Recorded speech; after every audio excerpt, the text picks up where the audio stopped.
वाल्मीकि और उन बेचारों के लिए कह रहा है। ये वही शख्स है जो कॉर्पोरेशन में जो बेचारे सफाई कर्मचारी सुबह 5 बजे आके झाड़ू देते थे, उनको 6-6 महीने में तनख्वाह मिली है। केजरीवाल नामक जो ये प्राणी है, इसको गिरगिट से भी आप कंपेयर करिए। ये जो कहता है, आप बिल्कुल उसके विपरीत मानिए हर एक चीज को। सभी जगह से लोग दिल्ली क्यों आना चाहते थे? दिल्ली क्यों आदर्श थी? इसीलिए आदर्श थी कि यहाँ पे लोगों की मूलभूत सुविधाएं पूरी होती थी, कमाने के लिए साधन थे, लोगों को खाने के लिए। हमारे यहाँ पे कोई भी किसी भी प्रांत से आदमी आता वो यहाँ आके फलता फूलता था। जो अच्छे लोग हैं वो धीरे धीरे दिल्ली से केवल साफ हवा के लिए दिल्ली छोड़ रहे हैं कि भाई सांस रहेगी तो आस रहेगी, जीवन रहेगा। एक आदमी वो आदमी है जिसने करना कुछ नहीं, दूसरों पे आरोप करना और अपनी कमी को छुपाना, कराने की और बैलगाड़ी बनाने की इंजीनियरिंग की होगी। दोस्तों नमस्कार, मैं विकास, आप देख रहे हैं एसटीवी इंडिया और इस समय अश्विनी मुदगिल जी मेरे साथ मौजूद हैं। कांग्रेस के वरिष्ठ नेता रह चुके हैं और तमाम सोशल वर्क करते हैं वो। हाल ही में दिल्ली में इलेक्शन चल रहे हैं और इलेक्शन का दौर चल रहा है। लगातार मैं आपको तमाम खबरें दिखाता भी हूँ, लेकिन ऐसे में अश्विनी मुदगिल जी के साथ जो वर्तमान में सरकार थी केजरीवाल जी की, और केजरीवाल के विधायक ने कई बार हमले करने की कोशिश की, लेकिन अभी वो जेल में है। क्या था पूरा मामला? और दिल्ली की राजनीति को लेकर भी आज हम चर्चा करने वाले हैं अश्विनी मुदगिल जी से। क्या कहेंगे सर, अभी दिल्ली के हालातों को देखकर क्या लग रहा है आपको? देखिए काजी, दिल्ली के हालात जो आज के दिन है, हम लोगों ने जब, क्योंकि मेरा जन्म दिल्ली से ही है, ऐसे बिगड़े हालात हमने कभी नहीं देखे। इवन जब दिल्ली में बाढ़ आई थी 77 में, तब भी ऐसे हालात नहीं थे जो दिल्ली के आज। दिल्ली का स्तर और दिल्ली का गौरव जो था, केजरीवाल ने बिल्कुल खत्म कर दिया और दिल्ली को एक स्लम बस्ती बना दिया। दिल्ली का कोई भी मार्ग ऐसा नहीं है जहां पर जिसके डिवाइडरों में झुग्गी बस्ती ना हो। और मैं तो ये कहूंगा कि हमारे शास्त्रों में लिखा हुआ है, जैसा राजा वैसी प्रजा। अब से पहले कभी भी हमारे यहाँ पे सांस लेने में कभी दिक्कत नहीं हुई थी, परंतु जब से केजरीवाल आए हैं, तब से दिल्ली वालों को सांस लेना भी दुर्लभ हो गया। इससे बड़ा हमारा दुर्भाग्य क्या हो सकता है, जब हम हवा भी स्वच्छ नहीं है और हम लोगों ने कभी भी दिल्ली में पानी का संकट उस स्तर पे नहीं रहा। केवल सप्लाई में कभी दिक्कत कहीं पहुंचता नहीं था, परंतु इस आदमी के आने के बाद तो दिल्ली में पानी खत्म हो गया। ये समझ नहीं आता, जमुना जी में उतना ही पानी आ रहा है, गंग नहर से पानी आ रहा है, जा कहां रहा है ये केजरीवाल जानता है। लोगों को पानी मिल नहीं रहा, ये कह रहा है मैं मुफ्त दे रहा हूं। लेकिन उन्होंने तो बड़ी मुहिम भी, टैंकर माफिया तमाम, आपने स्पीचों में भी सुना होगा। ये इलेक्शन के दौरान भी वो कहते हैं हमने टैंकर माफियाओं के खिलाफ जो बड़ी मुहिम छेड़ी हुई है। तो देखिए, आप एक चीज मान लीजिए कि केजरीवाल नामक जो ये प्राणी है, इसको गिरगिट से भी आप कंपेयर करिए। ये जो कहता है, आप बिल्कुल उसके विपरीत मानिए हर एक चीज को। ये जो कहता है टैंकर माफिया से मैंने ये किया वो किया जल बोर्ड को, वास्तविकता ये है कि टैंकर माफिया कम से कम पानी पहुंचा तो रहा था। ये तो उसका बजट ही कहां खा गया। आप ये बताइए, जब ये 8,000 करोड़ जमुना जी के पैसे खा सकता है, उसका नहीं पता, दीमक की तरह। तो टैंकर जल बोर्ड हमारे इतिहास में देखिए, शीला जी की सरकार रही, कांग्रेस की सरकार रही, भाजपा की भी सरकार रही। आज फिर मैं बता रहा हूं कि दिल्ली इतनी साफ सुथरी थी, पानी भी, हर एक चीज मिलती थी लोगों को। ये सभी जगह से लोग दिल्ली क्यों आना चाहते थे? दिल्ली क्यों आदर्श थी? इसीलिए आदर्श थी कि यहाँ पे लोगों की मूलभूत सुविधाएं पूरी होती थी, कमाने के लिए साधन थे, लोगों को खाने के लिए। हमारे यहाँ पे कोई भी किसी भी प्रांत से आदमी आता वो यहाँ आके फलता फूलता था। परंतु दुर्भाग्य ये है कि जब से केजरीवाल जी आए हैं, यहाँ का पलायन, मैं इससे ज्यादा नहीं कहूंगा कि अच्छी अच्छी बस्तियों में भी, राजेंद्र नगर क्या, जो दिल्ली की पॉश कॉलोनी थी, उसमें से भी पलायन हो रहा है। और जो अच्छे लोग हैं वो धीरे धीरे दिल्ली से केवल साफ हवा के लिए दिल्ली छोड़ रहे हैं कि भाई सांस रहेगी तो आस रहेगी, जीवन रहेगा। और दिल्ली को छोड़ के काफी लोग गुड़गांव दूसरे शहरों में शिफ्ट हो रहे हैं। ये पहली बार हो रहा है लेकिन दिल्ली। फिर तमाम चीजें जो एजुकेशन को लेकर हो, हेल्थ को लेकर हो, लोगों को फिर बिजली पानी फ्री मुफ्त और तमाम चीजें अब फिर से आ गई हैं, 2100 रुपए महिलाओं को दे रहे हैं। तो इतने सारे जो गिफ्ट हैं तमाम जनता को देने के जो वादे किए हुए हैं, और बिजली पानी तो वैसे ही फ्री हो रही है, तो उसको देखिए लेकर क्या कहेंगे? देखिए अजीज, सबसे बड़ी बात यह है कि मैंने बताया ना कि केजरीवाल इस बात का स्पेशलिस्ट है कि एक झूठ को बोलते रहो। इसकी वाणी में इतना दोष है कि भगवान ने पता नहीं क्यों इसको वो किया हुआ है कि इसने जब भी बोलना है झूठ ही बोलना है। मां सरस्वती का कोई इसके ऊपर ऐसा वो प्रकोप है कि इसको ऐसा वाणी दोष दे रखा है, इसने जब बोलना झूठ ही बोलना है। हमारी शिक्षा मैंने पहली से लेके और ग्रेजुएशन दिल्ली से की है।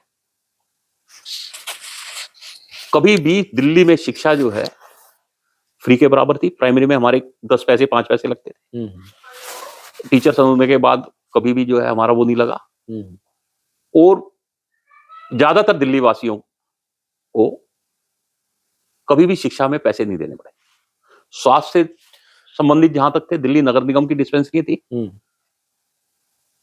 दिल्ली स्वास्थ्य निदेशक की जगह जगह डिस्पेंसरी थी। इस शख्स ने वो सारा जो ढांचा था उसको कोलैप्स कर दिया। नगर निगम की सब डिस्पेंसरी खत्म, सरकारी जो जगह जगह पे डिस्पेंसरी थी वो खत्म कर दी दिल्ली सरकार की। मोहल्ला क्लिनिक नाम की ऐसी, क्योंकि इसके दिमाग में, क्योंकि एनजीओ से निकला हुआ है ना ये।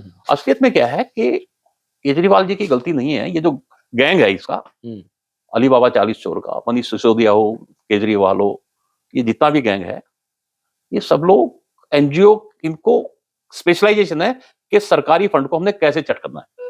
ये एनजीओ कुछ नहीं है, ये किसी की समाज सेवा नहीं कर रहे, ये अपनी सेवा करते हैं, बस उसी में लगे रहते हैं। और इन्होंने अपनी सेवा कर करके ये इतने स्पेशलाइज हो गए हैं, इनको पता है फंड कैसे खाया जाता है। पहले छोटे स्केल पे जो सरकार से अनुदान मिलता था गरीबों को पढ़ाने का, अगर भाई साहब जितना सरकार से अनुदान मिलता है उस अनुदान से अगर गरीब के बच्चे पढ़ने लगे तो दिल्ली में गरीबी ना रहे। परंतु उस स्पेशलाइजेशन का इन्होंने फायदा उठाया। जो केंद्र सरकार से बड़े फंड दिल्ली का बजट था उसको इन्होंने 1 रुपया भी कभी भी दिल्ली के विकास पे इन्होंने नहीं लगाया। इन्होंने किसी स्कूल में ये बताएं शिक्षा अच्छी हो सकती थी, कितने टीचर लगाए? शिक्षा तो टीचर ही पढ़ाएंगे तभी तो आएगी ना, कंस्ट्रक्शन से वो नहीं आएगी। पहले भी हम जिन स्कूलों में पढ़े सब लेंटर 4-4 मंजिल स्कूल दिल्ली में सभी जगह थे। इन्होंने प्लेग्राउंड खत्म कर दिए, बिल्डिंगें बना दी, बच्चे खेलेंगे कूदेंगे नहीं तो कहां से होगा? डॉक्टर बताए ना कितने लगाए इन्होंने, कितने लोग परमानेंट किए? क्या बजट है हेल्थ का? कहां से दवाइयां ले रहे हैं? जो दवाइयों में भ्रष्टाचार किया है, कुछ ही कंपनियों को इन्होंने ठेके दे रखे हैं, उनकी गुणवत्ता क्या है? केजरीवाल बताए ना ये। लेकिन शिक्षा का बजट तो 2 गुना कहते हैं हमने कर दिया। अच्छा, 2 गुना बजट तो आंकड़े क्यों नहीं पेश करते हैं? कितने टीचर लगाए हैं? टीचर ही तो पढ़ाएंगे ना। क्या बात कर रहे हो आप जी? इस आदमी ने आज ये हरिजन बस्ती में जाके वाल्मीकि और उन बेचारों के लिए कह रहा है। ये वही शख्स है जो कॉर्पोरेशन में जो बेचारे सफाई कर्मचारी सुबह 5 बजे आके झाड़ू देते थे, उनको 6-6 महीने में तनख्वाह मिली है। उनके बच्चे, उनके घर पूछो कैसे चले हैं। कॉर्पोरेशन को इसने बजट नहीं दिया। ये इतना इतना कुंठित आदमी है ये, इतना झूठा है इसने। मतलब आप ये देखिए, सरकार, इसका पैसा तो नहीं था ना, सरकार का पैसा था। सरकारी आदमियों को, बेचारे कॉर्पोरेशन सफाई कर्मचारी सबसे ज्यादा, क्यों लोगों को, सफाई कर्मचारियों को आंदोलन करना पड़ा? तनख्वाह के लिए। धिक्कार है ऐसी सरकार को, ऐसे आदमी को। खुद तो महल में रह रहा है। आप देखिए कि आप जब कोरोना की वो थी, वेव चल रही थी, तो ये शख्स प्रतिदिन टीवी पे आके कहता था 30,000 बेड बन गए, 50,000 बेड बन गए, 1 लाख बेड बन गए। और जिस समय दिल्ली लाशों का अंबार लगा, ये कहीं दिखाई नहीं दिया। उसी दिन गायब हो गया जिस दिन दिल्ली में। ये तो शुक्र है केंद्र सरकार का राधा स्वामी सत्संग में कोरोना हॉस्पिटल बन गया जो दिल्ली की साथ।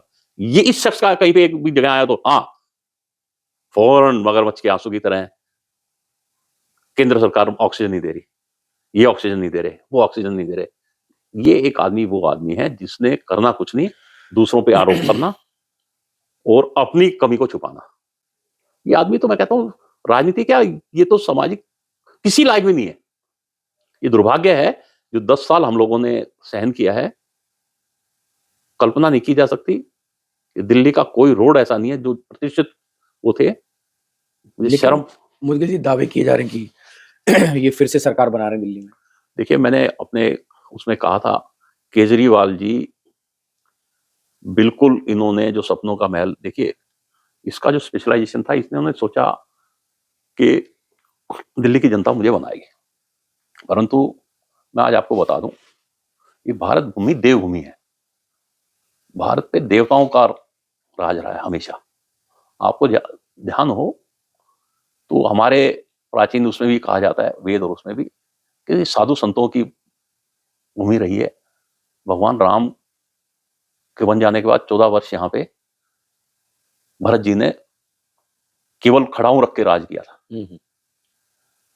अर्थात हमारे पे भगवान की कृपा है, और भगवान की जहां कृपा होती है वहां पे इस जैसे शख्स, इसको आप नींद नहीं आ रही होगी, ये अंदर से पता है इसे, इसका आप चेहरा नहीं देख रहे, क्या बात कर रहे हो, इससे बड़ा दुर्भाग्य। मतलब अनपढ़ आदमी भी ये कहता मैं इंजीनियर हूं। इसने इंजीनियर जो है ना, गधे चराने की और बैलगाड़ी बनाने की इंजीनियरिंग की होगी। इसको डफर को ये नहीं पता है कि जमुना जी में जहर कह रहा हरियाणा ने मिला दिया। अरे दिल्ली तो 35 किलोमीटर, फिर हरियाणा है, फिर यूपी है। मतलब दिल्ली का आदमी तो जहर से मर जाएगा और पलवल का आदमी बच जाएगा। सोनीपत में जहर मिल गया, दिल्ली में आके सब मर गए, और दिल्ली से बाहर निकलते ओखला के बाद सब बच जाएंगे। इससे बड़ा कोई जाहिल आदमी होगा क्या? परंतु केवल अपनी नाकामी छुपाने के लिए कि लोगों को अराजकता फैलाना, डर फैलाना। मैंने बताया ना, ये हर एक तरीके से इस शख्स के अंदर कूट कूट के छल कपट भरा पड़ा है। इसे देखा चुनाव जा रहा है, अब लोगों में आ रहा है, इतना डर कैसे फैलाया जाए, पानी में जहर मिला दिया। अरे भले आदमी, पानी में जहर मिला दिया तो भाई तेरे को कहां से पता चल गया? तू तो नहीं पिएगा, तू तो राजमहल, तू तो बचाएगा। अगर इससे पूछे कोई कि चल पानी में तो जहर मिला दिया था, जब दिल्ली में कोरोना में लोग मर रहे थे, जब किसने कर दिया था? ये तो रोज 30,000 बेड बना रहा था, कहां गए वो बेड? कभी आपने सुना है? इस जो शीला दीक्षित ने हॉस्पिटल बनाए थे ना, वो चालू नहीं हुए 10 साल में। ये है दुर्भाग्य दिल्ली का। अभी आपके साथ एक हादसा भी होता है और इनके जो विधायक है नरेश वाले ना, अभी वो जेल में है। तो वो क्या हुआ था पूरा मामला? आपके बेटे के साथ भी कुछ देखिए क्या है घटना हुई कि थी। हुआ क्या, मैंने पहले ही बताया कि ये अली बाबा 40 चोर का गैंग है। आप अगर इनकी पूरी आम आदमी पार्टी पे जाएं तो आपको हर एक आदमी की आपराधिक पृष्ठभूमि मिलेगी, सबकी। और आप ये देखिए कि आज भी सबसे पहले इन्होंने, इनका कानून मंत्री जितेंद्र, फर्जी आ- डिग्री मामले में क्या बीजेपी ने बना के दी थी इसे, या अश्विनी मुदगल ने बना के दी थी? वो इसका लॉ मिनिस्टर था। जिसका लॉ मिनिस्टर फर्जी हो तो उसका सीएम कहां होगा? सबसे बड़ी आप देखिए फर्जीवाड़ा कहां से शुरू होता है कि ये तो इस समय के वर्तमान जो उपराज्यपाल है उनको बहुत श्रेय जाता है, ये तो फाइलों पे साइन ही नहीं करता था। दिल्ली का सीएम काम करना नहीं, तनख्वाह पूरी लेनी, रहना राजमहल में, रहना 45 करोड़ के महल के अंदर, काम कुछ करना नहीं, फाइलों पे साइन करनी नहीं। आप मुझे बताइए, उसके बाद आपको राशन कार्ड वाला ध्यान होगा, इसका मंत्री। उसके बाद ताहिर हुसैन, इसका काउंसलर। उसके बाद सोमनाथ भारती, इसका। उसके बाद पहली बार दिल्ली में इससे बड़ा अराजकता का क्या होगा कि हमारे वरिष्ठ अधिकारी, चीफ सेक्रेटरी दिल्ली का मुख्य अधिकारी है, सर्वोच्च, उसको सीएम हाउस में पिटवाता है। जो इतना अराजक हो, जो सरकार को मानता ही ना हो। सरकारी अधिकारी की एक गरिमा होती है, वो इसकी तरह झूठे वो करके नहीं बना हुआ। IAS, senior IAS chief secretary होता है। इस आदमी ने उसको पिटवाया, अराजक। उसके बाद स्वाति मालीवाल को सीएम, महिलाओं पे। कितना बढ़िया इसका, वो आदमी इसी के साथ है आज भी, जो मुझ पे हुआ, हमला हुआ। मतलब आप ये देखिए कि दिल्ली पुलिस और सरकार ने उसको, उसकी कथित वीडियो जो वो थी, मैं तो ये कहता हूं कि आप देखिए कितना बड़ा दुर्भाग्य है कि एक आदमी गैंगस्टर, वो बेचारा बाहर है। मैं उसको बेचारा इसलिए कहता हूं कि मुझे नहीं लगता उसका कोई बहुत बड़ा कसूर है। कसूर तो, असली अपराधी तो ये हैं जो सफेद पोश है। वो जो है बाहर से आके यहाँ पे कुछ नहीं कर रहा। ये शख्स जो है उसको कहता था, उसको प्रोक करता है कि भाई इसको धमका दे, इसको धमका दे, इसको धमका दे, इसको धमका। ये यहां से लिस्ट भेजता था, वो उनको धमकाता था, ये उससे पैसे लेता था, और पैसे लेके उनकी संपत्तियों पे कब्जा करना, ये इसका जो गैंग था वो करता था। आप मुझे बताइए उस बेचारे को, ये उसको तो ये दिखाता था तेरा इनकाउंटर, दिल्ली आएगा या पकड़ा जाएगा तो इनकाउंटर होगा, और लोगों को उसके द्वारा मारे जाने का डर दिखाता था। आप अपराधी इसका गैंग है या वो है? और उसके बड़ा अपराधी केजरीवाल है।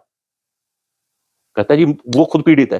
अरे भले आदमी पीड़ित, मतलब जो सरेआम फोन कर करके, उससे फोन करवा करवा के उगाई कर रहा है, वो तो पीड़ित हो गया, क्योंकि उगाई का हिस्सा इसके पास ही पहुंचता है ना।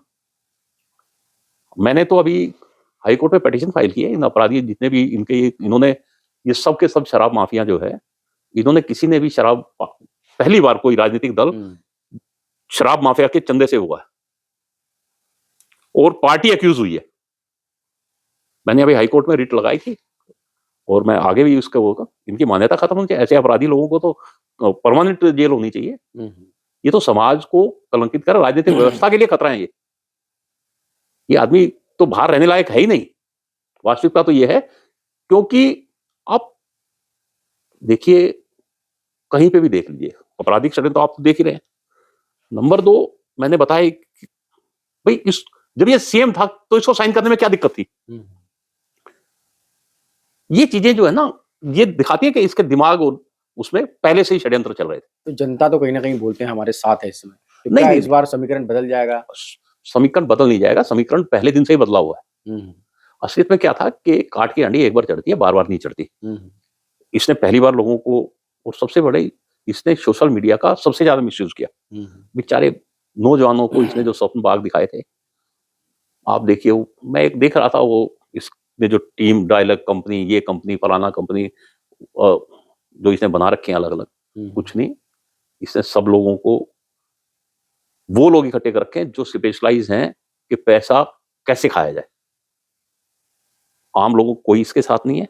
आप मुझे एक एरिया बता दीजिए कौन सी बिजली फ्री है, कौन से, किसी जगह से पूछ लीजिए। दिल्ली में सबसे ज्यादा महंगी बिजली है। मैं 10 साल का पूरा रिकॉर्ड दे सकता हूँ आपको, मुझे नहीं पता, मालूम है नहीं आम लोगों, इसने स्कूलों से पानी के वो बिल चार्ज किए 2-2 लाख, 5-5 लाख। आम लोगों को पानी पीने, पानी आ नहीं रहा, बिल पहुंच रहे हैं। बिजली सबसे ज्यादा महंगी है, कोई घर ऐसा नहीं है जिसमें फ्री। आप मुझे बताइए ना, आप सिंपल सी बताइए, दिल्ली में एक आम आदमी 45-47 डिग्री में कब एक झुग्गी में रह सकता है, बगैर एसी, बगैर पंखे या बगैर कूलर के? कोई आदमी आप झुग्गी में देख के आप बताइए, देख लीजिए। केजरीवाल रह सकता हो तो पता नहीं, या इसका परिवार रह सकता हो, पर तो मुझे तो कोई नहीं लगता जो 45 डिग्री और -5 डिग्री में बगैर कोई गर्म पानी के रह गया। अगर किसी के यहाँ एसी है, टीवी है, गीजर है, उसके केवल 200 रुपए यूनिट बिजली लगेगी क्या? और केजरीवाल दे रहा है क्या? अर्थात केजरीवाल के द्वारा चोरी करवाई जा रही है सारे का सारा। कोई भी है जो 200 फ्री है, 200 फ्री, कोई फ्री नहीं है। आप 10 तरह के टैक्सेस हैं, 12 रुपए यूनिट, 13 रुपए यूनिट डोमेस्टिक यूनिट पड़ रही है। पर हाँ, झूठ बोलने में तो बिजली फ्री, पानी फ्री, बिजली फ्री, पानी है नहीं, बिजली फ्री, बिजली। अरे लोगों को मैं तो कह रहा हूं, इसके सामने इसको पकड़ पकड़ के, इसकी गर्दन पकड़ के दिखाए कि ये तेरे बाप का ये बिजली का बिल रहे। तो क्या यही एक बड़ी वजह होगी कि केजरीवाल वापसी नहीं कर पाएंगे? नहीं, नहीं, वो नहीं, अब असलियत में इसका जो ना झूठ का पल्ला खुल गया। अब लोगों को पता चल गया ये झूठा है, मक्कार है। और झूठे और मक्कार, मैंने बताया ना कि ये जो इस तरह के दल होते हैं, ये बहुत से हमने दल मिटते देखे हैं। ये जन भावनाओं पे एक ही बार सवारी करते हैं, वो हो चुकी। अब लोगों को वास्तविकता का पता चल गया है। और जहां तक हमारा कांग्रेस का दुर्भाग्य है कि इसको उस समय साथ नहीं देना चाहिए था, हम्म। क्योंकि ये ऐसी अमर बेल है जो जिस पे चढ़ी उसी को खा गई थी। परंतु अब दोबारा से इस अमर बेल को उतार के तोड़ दिया गया, फेंक दिया गया। अब इसको कोई पोषित करने वाला नहीं है। चलिए, तो ये अश्विनी मुदगिल जी से तमाम आपने आरोप सुने हैं, और आप लोग क्या सोचते हैं इस पूरी वार्तालाप को? अपनी राय कमेंट में जरूर दें। धन्यवाद।